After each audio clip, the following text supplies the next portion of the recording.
इस प्रकार का विश्वास जताया, इतनी बड़ी जिम्मेवारी के निर्वहन के योग्य समझा, मैं सबका बहुत बहुत आभारी हूँ। पूरा भारत ने देखा है, खेल के क्षेत्र में हो, साहित्य रचना के क्षेत्र में हो, कई क्षेत्र में झारखंड के लोग अपनी प्रतिभा का लोहा मनवाते रहे हैं। झारखंड मुक्ति मोर्चा का बयान है, उस पर बहुत टिप्पणी नहीं करना चाहूँगा, लेकिन मेरा कहना है कि ये वही लोग हैं जो विगत कई चुनाव में बाहर से पूंजीपतियों को ला करके और राज्यसभा भेजते रहे हैं। तो कुल मिलाकर के कोई बाहरी भीतरी वाला विषय नहीं है, ये इन राजनीतिक दलों की सोच है जो खुद बाहर से प्रत्याशी ला करके भेजते रहे हैं।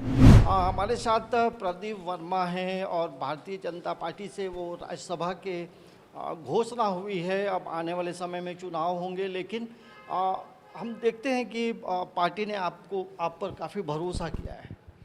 जी, मैं सबसे पहले तो आदरणीय प्रधानमंत्री नरेंद्र भाई मोदी जी का और हमारे राष्ट्रीय अध्यक्ष जेपी नड्डा जी का, आदरणीय गृह मंत्री अमित भाई शाह के साथ साथ हमारे माननीय प्रदेश अध्यक्ष बाबूलाल मरांडी जी, संगठन मंत्री जी, माननीय अर्जुन मुंडा जी, श्रीमती अन्नपूर्णा देवी जी और सभी हमारे राज्य और राष्ट्रीय नेतृत्व का आभारी हूँ कि मेरे जैसे एक साधारण कार्यकर्ता के प्रति इस प्रकार का विश्वास जताया, इतनी बड़ी जिम्मेवारी के निर्वहन के योग्य समझा, मैं सबका बहुत बहुत आभारी हूँ।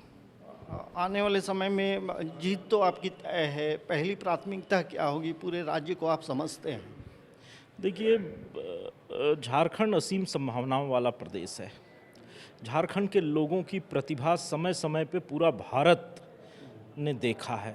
खेल के क्षेत्र में हो, साहित्य रचना के क्षेत्र में हो, कई क्षेत्र में झारखंड के लोग अपनी प्रतिभा का लोहा मनवाते रहे हैं।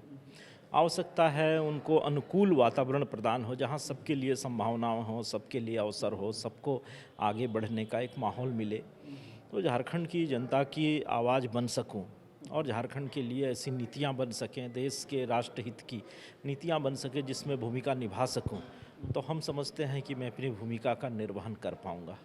जी, मैम ने एक बयान दिया है कि भारतीय जनता पार्टी जो है बाहरी को राज्यसभा भेज रही है।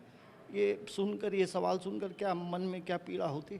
देखिए, ये अब झारखंड मुक्ति मोर्चा का बयान है, उस पर बहुत टिप्पणी नहीं करना चाहूँगा, लेकिन मेरा कहना है कि ये वही लोग हैं जो विगत कई चुनाव में बाहर से पूंजीपतियों को ला करके और राज्यसभा भेजते रहे हैं।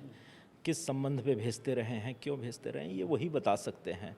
और जहाँ तक मेरा है कि भारतीय जनता पार्टी के लिए दायित्व देते समय भारतीय जनता पार्टी कार्यकर्ता देखती है, कौन कहाँ का है, नहीं है, ये सारा विषय बहुत महत्व का नहीं होता। केवल जानकारी के लिए बता दें कि मेरे जो पूर्वज थे वो इसी झारखंड के लातेहार के रहने वाले थे और यही बरवाडी, लेस्लीगंज हम लोगों का मूल निवास है। यहाँ से नौकरी की तलाश में पहले अंबिकापुर गए, वहाँ से उत्तर प्रदेश गए, वहाँ नौकरी की, तो 2-3 पीढ़ियों से वहाँ हम लोग का निवास है। लेकिन वापस मैं अपने राज्य आ गया। तो कुल मिलाकर के कोई बाहरी भीतरी वाला विषय नहीं है, ये इन राजनीतिक दलों की सोच है जो खुद बाहर से प्रत्याशी ला करके भेजते रहे हैं।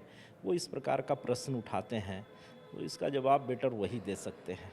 ये नाम की जब घोषणा हुई तो घर परिवार में क्या रिएक्शन था? सबसे पहले आपको बधाई किसने दी?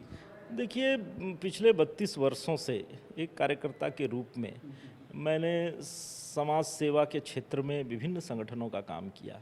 भारतीय जनता पार्टी का कार्य करते करते घर परिवार के लोग अभ्यस्त हो गए हैं कि समय समय पे अलग अलग दायित्व मिलता रहता है, तो इस बार भी एक दायित्व मिला है। इसी दृष्टि से परिवार के लोगों ने मुझे शुभकामना दी।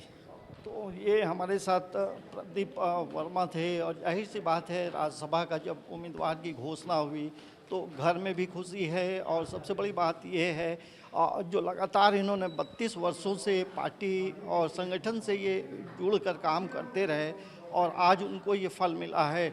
मूल रूप से यदि देखें तो ये लातेहार के रहने वाले हैं। समाचार प्लस के लिए कैमरामैन सूर्य प्रसाद के साथ अंजनी कुमार, रांची।